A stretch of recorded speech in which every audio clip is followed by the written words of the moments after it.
some really clever things in terms of marketing. So one of which I wanted to ask you about is your Global Treasury Salary Survey. How long have you been doing that, and how did that come about? I started it when I started the company, back on, I remember sitting in the office in Waterloo in 2003. Yeah, I know, before some of the listeners were born. Okay, let's move on. Basically, I then gathered together, salaries from a lot of the guys in the UK. And I was thinking, one day we'll systematize this. One day. And there was always my dream. It was born out of frustration. I think you can probably work it out from my past history. One of my previous employers say, we do a salary survey. Great. I was like, this is great. Is it going to be in-depth research? No, tell me how much your most junior treasury analyst is on. Like, well, this person's on 30,000. Make it around 32,000. Okay. And how much the most senior one? 65. I was like, right. Okay, that's your range. I was like, no, those are just two people I know. That's no data. That's just a finger in the air. And so it got me very, I've got rid of the frustration now because our survey is so good. And so over time, we've developed it, and now it's systematized. So yeah, we track people's salaries through Tracker. And in actual fact, we've created it so that anyone goes to treasurysalary.com. I don't know if any treasurers will be listening to this podcast, but we love you too, and go to there. But then when you put the data in, it's live, it's real. And what we do is we keep on updating people's salaries. So within every 6 months, that the information is always kept up to date. It's a reason for us to call a candidate, reason for us to call a client. We noticed you took part in our salary survey. We noticed your information is 7 months out of date. We'll send you a link. Can you update yourself? And you'll continue to be part of the salary survey. We now run it every 6 months because we know that, it just constantly runs. And people say, well, hang on, because if you do it once a year, what's the point? If you do it every 6 months, oh, hang on, it's a living, breathing document. And it's only ever 6 months, out of date per se, because people's salaries, get reviewed maybe every 6 months. Yeah, maybe every year, but you've always got that snapshot as you go along. And we've got over 1,000 people do it now. It's hard work, but we've systematized a lot of it using the custom forms that Tracker gives you. And I've got to say that really has helped. Amazing. So we'll send out. I love this. And the fact that it's evolved so that it's like live, it's a live data set. It's not outdated, and you're constantly keeping it refreshed with a large pool of candidates who are submitting that information in real time. So that's awesome. And the fact that it links to your database as well is powerful. I don't know anyone else is doing that. That's fantastic, Mike. We actually teach a course on how to set up and run a salary survey and market it. But I'm curious, how do you use it for marketing purposes? Well, just before that, the thing I was going to say, and this is what people need to do, is that you give a confidential link to that person. You make sure it only goes to them. And when they click on that, because actually it's about taking away the points of friction, isn't it? It's like, oh God, do I have to do the survey again? Oh yeah. And it takes all of 2 minutes if you start to finish. But in actual fact, to retake part in it is less than 30 seconds. That's what we took away. I said, look, this needs to be less than 30 seconds. So it arrives on it. You click on the customized link, you open it. It shows you your previous data set. You go, oh, hang on. No, I have had a pay rise. Actually, that's changed my bonus. Click. Less than 30 seconds, they're back and they're live again. That was what makes it so special. I'm geeking out with this. That's awesome. That I don't know anyone else doing that. That's really cool.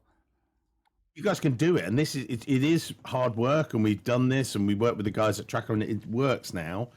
And then what we've done is automated the follow-up process as well. So if, for instance, we're recording this beginning of February, we're actually going back to the January people that did it last, well, in fact, not the January, sorry, the June people last year. And we're saying, you guys did the salary survey in June. You're now 6 months old, 7 months out of date. Just check your data and update it. We get that for a month. Over the next 2 or 3 weeks, we get a couple of emails. If by the end of Feb, we say, look, we're either retiring you or we get on the phone and say, Bob, you did your salary survey then. We'd love you to be part of it. Oh, yeah, God, I need to do that. Yeah, because otherwise we need to remove you.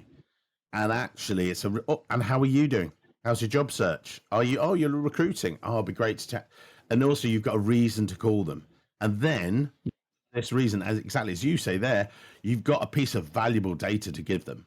These salary surveys, we split it into the US, the UK, Europe.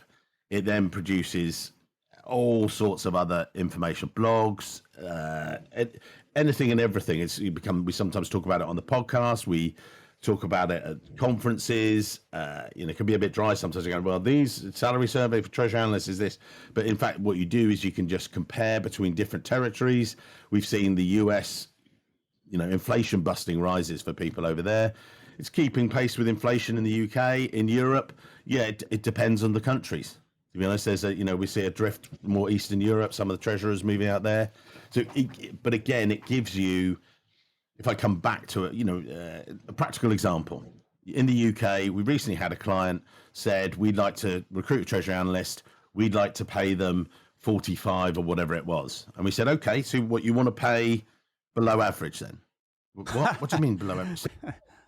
Survey says we have 80 treasury analysts and the range is this, and you're already starting out by the starting salary you want to pay like 5,000 below the average or whatever it was. And they were like, oh, okay. Well, what makes you think this? Well, the other 80 treasury analysts we just surveyed in the UK. Oh, right. And the data makes you powerful. Again, it's sorry to geek out. Yeah, no, that's huge. Like it does confer authority on you. So not only is it a marketing thing, but also it's true. Is it real insight and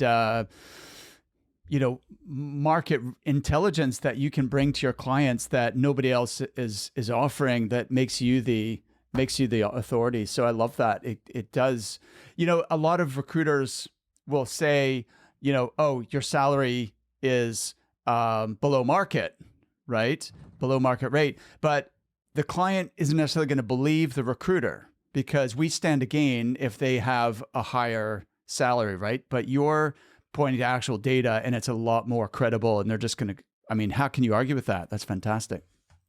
It's just quite freeing as well as a recruiter, because, we were recently working with a client and they were like, well, where do you think the salary should be? And I said, well, I don't think this, I know this, and this is the data set. And they're like, oh, well, we were thinking of paying this. I was like, okay, we can, but you won't get anyone. It's like, it's easy. It's like, well, and actually then you also get to the stage of going, well, I'm afraid we can't help you. They're like, what? I said, why would we start out on a back foot? We want, and we say to clients, no, we want these people come to you, kicking down the door, wanting to work with you. So you need to pay market rates. And this is the market rate for that opportunity. Excellent. I love that. So you've got the salary survey, Global Treasury Salary Survey, which is up and running, and it sounds like you've really refined and mastered that over time.